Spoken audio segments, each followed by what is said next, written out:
এই দৃশ্য দেখে মনে হতে পারে এটি পুড়ে যাওয়া বন অথবা মরা গাছের বাগান। যতদূর চোখ যায় মাঝখানে দু একটি ছাড়া বাকি সব গাছেরই পাতা নেই, মনে হচ্ছে মরে শুকনো কাঠ হয়ে আছে। এই দৃশ্যটি মূলত কক্সবাজার শহরের উত্তর নুনিয়ারছড়ার প্যারাবনের। গত কয়েকদিন আগে এক ধরনের পোকার আক্রমণ শুরু হয় এই প্যারাবনে। সবুজ পাতাগুলো খেয়ে মরা গাছের বাগানে পরিণত করেছে পোকাগুলো। স্থানীয়রা জানান, পোকার আক্রমণ শুরু হওয়ার পর হঠাৎ গাছগুলোর মরে যাওয়ার অবস্থা হয়েছে। এসব পোকা হঠাৎ কেন আক্রমণ করছে সেটি তারা বুঝে উঠতে পারছেন না।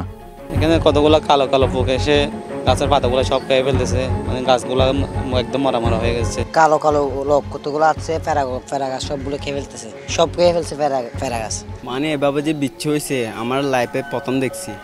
1 মাস যাবত ধরে পোকামাকড়গুলো 1 মাস যাবত ধরে গাছে দেখতেছি, তো এখানেও তো দেখতেছি প্রায় গাছ তো শেষ করে দিছে।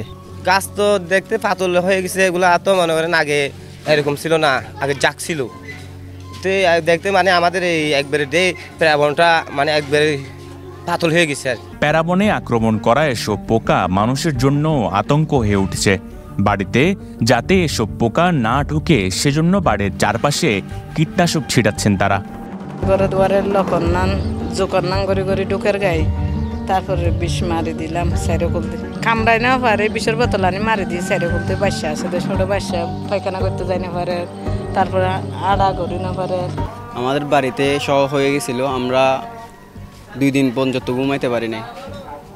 2 দিন পর্যন্ত তারপর আমরা বাজার থেকে গিয়ে বৃষ্টি এনে মাছি মারার পর এই তো আমরা কালকে একটু ভালো করে ঘুমাইতে পারছি। বাকখালী ও মহেশখালী চ্যানেলের মোহনায় উত্তর নুনিয়ারছড়ায় প্যারাবনটি 2006 সালে সৃজন করা হয়।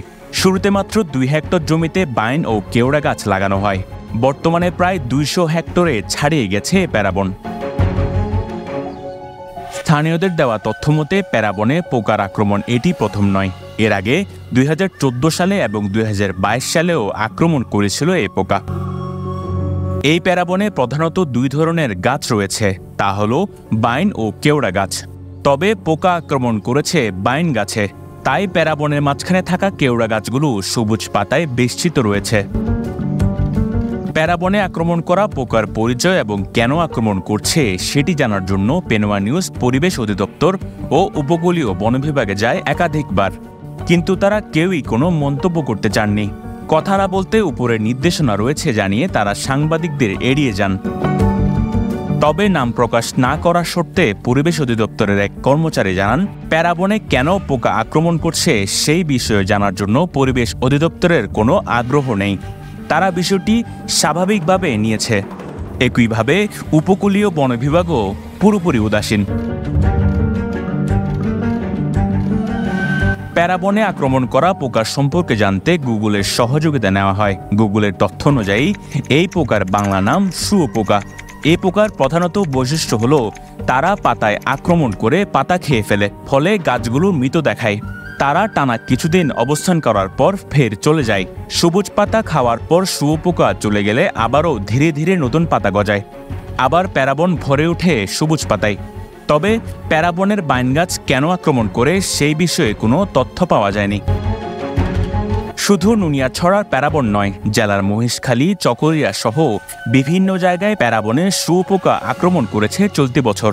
ফলে বর্তমানে জেলার অধিকাংশ প্যারাবন সবুজ পাতা শূন্য।